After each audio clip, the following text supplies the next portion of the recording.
Daí, pessoal, nessa aula vai falar um pouco sobre o primeiro ciclo econômico que a gente teve no Brasil, que é o ciclo do açúcar, né? E aqui eu queria só contextualizar um pouco, né, o que foi esse ciclo do açúcar, ou vamos contextualizar o período que nós estamos estudando, que é o período do Brasil colônia, né? Então, só recapitulando algumas coisas. Em 1500, os portugueses chegam aqui na América, se decepcionam com o que eles encontram aqui no Brasil, porque eles não encontram nem ouro fácil, nem grandes civilizações com as quais eles podem comercializar. Então, entre 1500 e 1530, a gente tem aí um período onde é que os portugueses não dão a mínima para o Brasil. É o chamado Brasil pré-colonial, quando a única coisa que acontece é o escambo de pau-brasil e algumas invasões estrangeiras. A partir de 1530, com a crise no comércio com as Índias, os portugueses começam a querer colonizar o Brasil. Só que a coroa portuguesa, né, o governo de Portugal, tinha pouco dinheiro para fazer isso. Então ele vai terceirizar essa responsabilidade para os nobres portugueses, através de um sistema que já tinha funcionado nas outras ilhas que eles tinham lá no Atlântico, né, que é o sistema conhecido como as capitanias hereditárias. Se divide o Brasil em grandes lotes de terra.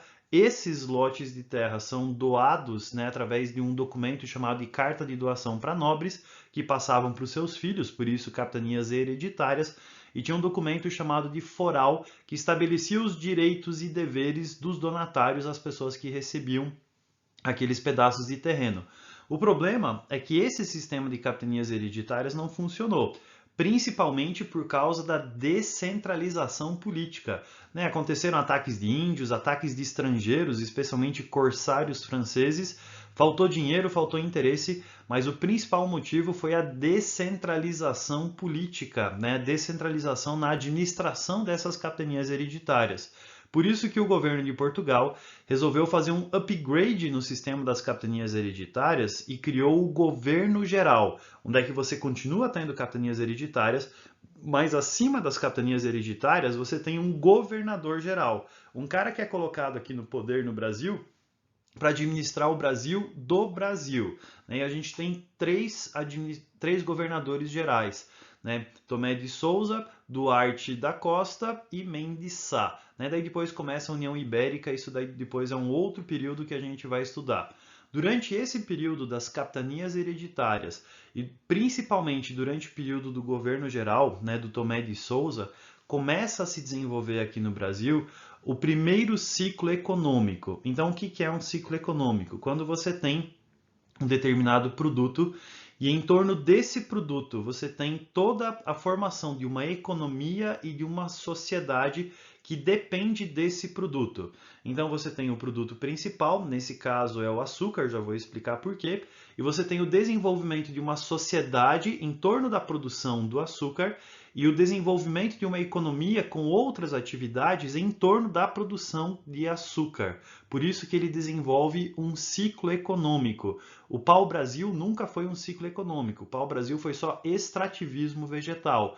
O primeiro ciclo econômico que nós temos é o ciclo do açúcar. Mas por que açúcar? Porque o açúcar valia uma fortuna na Europa.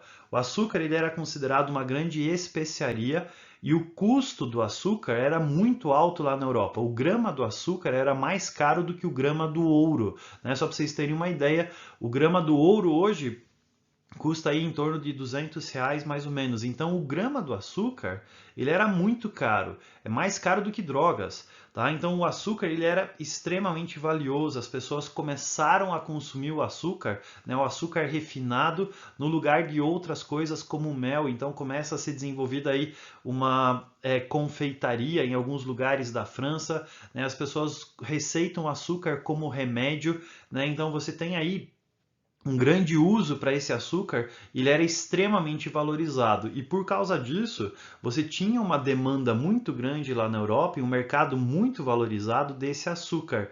E essa especiaria do açúcar, ela era possível de ser produzida aqui no Brasil. Por isso que o governo de Portugal, para extrair lucros, né, dessa produção desse açúcar, resolve desenvolver aqui no Brasil uma economia açucareira. Então vamos ver algumas características a respeito desse ciclo do açúcar. Então, primeira coisa, aonde que o ciclo do açúcar vai se desenvolver? O ciclo do açúcar ele vai se desenvolver especialmente no litoral nordestino, mais especificamente numa região que é conhecida como a Zona da Mata. Então aqui em cima você tem o mapa do Nordeste brasileiro, né? Você tem algumas regiões aí, você tem o Sertão, você tem o Agreste, mas essa parte do litoral, né? Essa parte aí que aparece em laranja no litoral, ela é conhecida como a Zona da Mata, que é o litoral nordestino. Essa região tinha duas características que eram muito importantes para que você pudesse produzir a cana-de-açúcar, para que você pudesse desenvolver um plantio de cana-de-açúcar. Primeira coisa, clima tropical. E clima tropical úmido, né? Então, o que significa isso? O clima tropical úmido é um clima que é quente sempre. Ele tem duas estações no ano, uma que é seca e a outra que é chuvosa, mas ele é quente sempre. Quando fica frio, no litoral nordestino, faz 24 graus.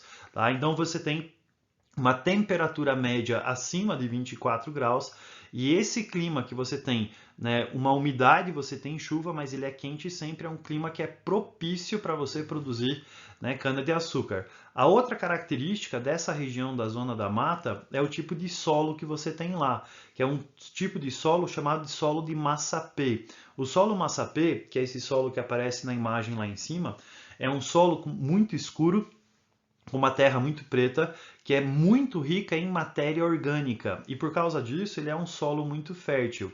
Então, nessa região do litoral nordestino, você tinha o clima certo e um solo fértil para você produzir cana-de-açúcar. Tá? E o sistema no qual vai ser produzida a cana-de-açúcar no Nordeste é um sistema que nós chamamos de plantation. O sistema do plantation, ele tem três pilares. Ele não se desenvolveu só aqui no Brasil, tá? No sul dos Estados Unidos, por exemplo, você tem o desenvolvimento do plantation, nas Antilhas você tem o desenvolvimento do plantation. Então, o plantation é um sistema de produção, é uma forma de você produzir um determinado produto que tem três pilares, que tem três características. Quais características são essas? Primeira característica, latifúndio. Você não tem pequenas propriedades familiares, mas você tem grandes propriedades de terra que pertencem a um proprietário só. Então, esse tipo de divisão de terras, onde é que você tem um grupo pequeno, uma elite, que é dona de uma grande extensão de terras, né, é o tipo de característica do plantation, que é o latifúndio. Segunda característica, monocultura. Você não produz muita coisa para vender para fora, você não diversifica a sua plantação. Você tem um produto principal e é esse produto que vai ser plantado à exaustão para abastecer o mercado externo. Então, na monocultura, você não planta para consumir, você planta para vender e vender para fora, atender a demanda que existe no mercado externo. Então, monocultura, um produto só. E a terceira característica que é escravidão. Qual que é o tipo de mão de obra que você tem? Você tem a mão de obra escrava. Você utiliza escravos como a mão de obra nesse sistema de produção do plantation. Quando você tem essas três características juntas, latifúndio, monocultura e escravidão, você tem esse sistema que é conhecido como o plantation, tá? Que é uma das principais características aí que você tem desse ciclo do açúcar. Agora, como é que funciona a produção do açúcar? Quais que são as etapas que você tem na produção do açúcar? Então, primeira coisa, você faz uma grande plantação, né, de cana-de-açúcar, que demora aí um tempo aí para os pés de cana crescerem.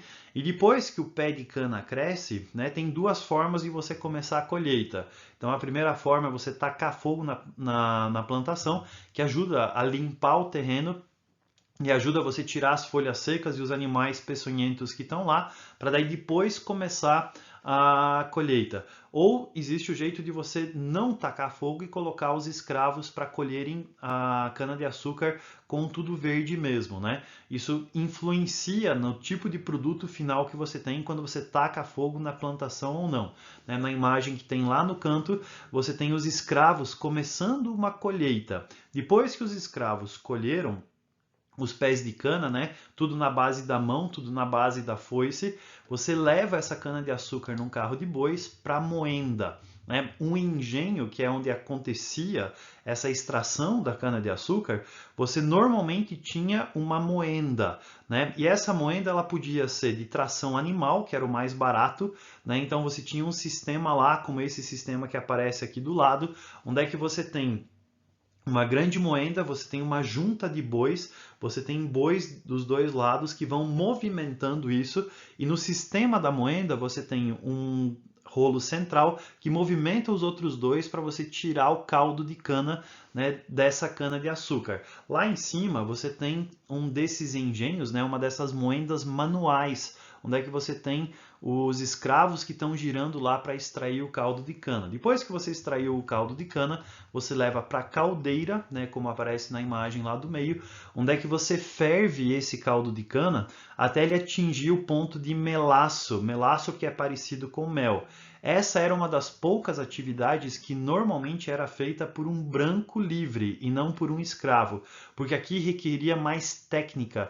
Então, a pessoa que era responsável pela caldeirada, né, por ferver esse caldo de cana, era uma pessoa que ela precisava ter um conhecimento técnico mais apurado para fazer isso. Quando você atingia o ponto de melado, né, você despejava esse melado nos pães de açúcar, que são aqueles recipientes que você tem lá. Nesse recipiente você tem o furo embaixo, você levava esses recipientes para a casa de purgar, onde é que você colocava esses recipientes de pé, o líquido, o excesso de líquido ele ia escorrer por baixo e o açúcar ele iria cristalizar lá dentro. E no final você pegava aquilo, depois de um tempo você virava aquilo e você tinha um açúcar mais escuro, que é conhecido como açúcar mascavo. E daí depois esse açúcar ele era refinado. Normalmente, quem refinava esse açúcar eram os holandeses, tá? Então, os holandeses que vendiam açúcar refinado lá na Europa, eles normalmente compravam o açúcar refinado aqui do Brasil, faziam esse processo químico para transformar o açúcar natural mascavo em açúcar refinado e distribuíam esse açúcar lá na Europa, tá? Então, esse é o processo que você tem na produção do açúcar. Agora, desse açúcar, você também tem alguns subprodutos, né? Você tem algumas coisas que eram feitas da sobra do açúcar ou que aproveitavam o açúcar para produzir algum produto que tinha alguma funcionalidade diferente aqui. Então, primeira coisa, né? Quando escorria lá do melado na casa de purgar, eles aproveitavam aquele líquido todo do melado ou o açúcar em processo de formação, o açúcar de menos qualidade, eles prensavam isso em barras e eles transformavam esse açúcar em barra naquilo que aparece ali no canto, que é chamado de rapadura, né? A rapadura ela é usada como alimento, como adoçante, ela era usada também como alimento de escravos porque ela tem uma quantidade muito grande de calorias e ela também era preservada por bastante tempo, tá? Então, a rapadura é um subproduto da produção de açúcar.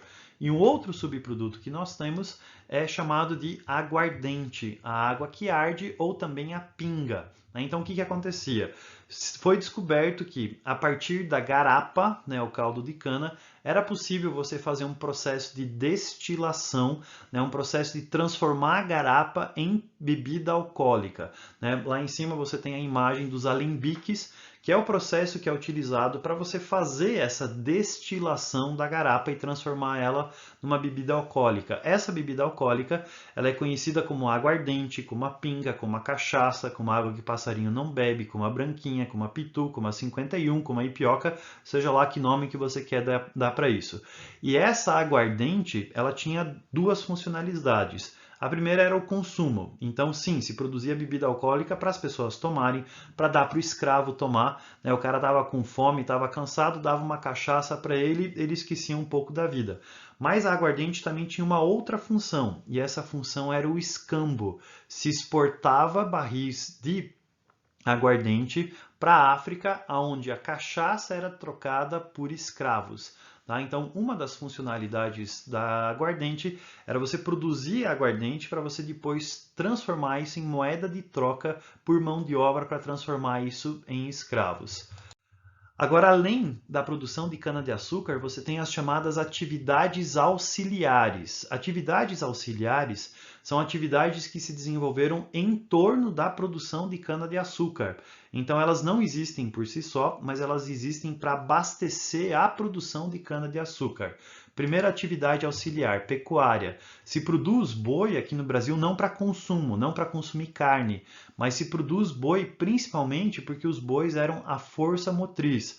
O caminhão daquele tempo era o carro de bois, como aparece na imagem lá no canto, né, que era o principal meio de transporte e transporte de carga daquele tempo. Uma outra produção que você tinha aqui era o algodão, né, que é essa planta que está aqui do lado.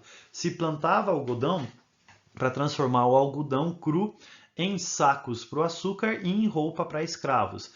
Então você produz algodão para abastecer uma necessidade que existe da atividade açucareira. Um outro produto que existia era a produção de tabaco. O tabaco é uma planta originária aqui da América e que é uma planta extremamente forte, extremamente resistente e ela tem um ciclo de produção. Então aqui você tem a produção do tabaco. Tá? Então, essas aqui são as plantas verdinhas. Depois que você colhe elas, você seca elas dessa maneira aqui e depois elas são enroladas. E quando elas são enroladas, elas se transformam nessa coisa bonita aqui, que é chamado de rolo de fumo. Esse rolo de fumo, ele é picado e as pessoas ou mastigam ou fumam isso dentro de um cigarro de palhas.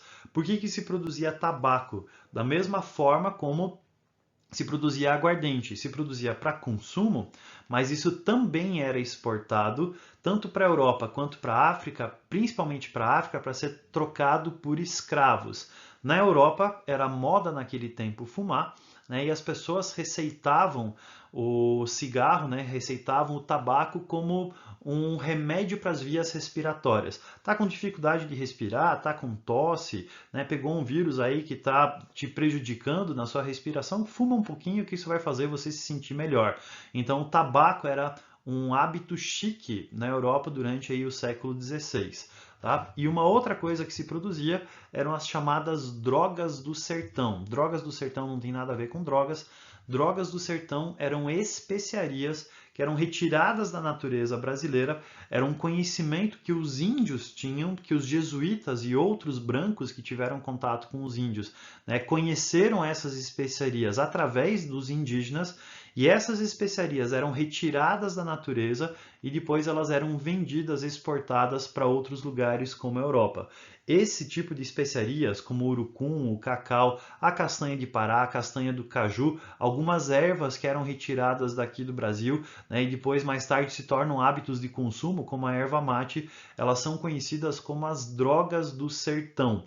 Tá? Então existia aí um comércio paralelo de drogas do sertão que aproveitava o conhecimento indígena e os jesuítas conseguiram transformar isso numa atividade rentável.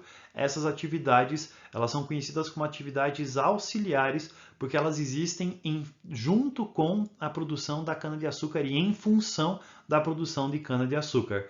E uma outra coisa que o ciclo do açúcar produziu foi uma sociedade que tem as características do açúcar, ou seja, o desenvolvimento de uma sociedade açucareira. Mas isso eu explico para vocês no nosso próximo vídeo. Beleza, pessoal? É isso daí.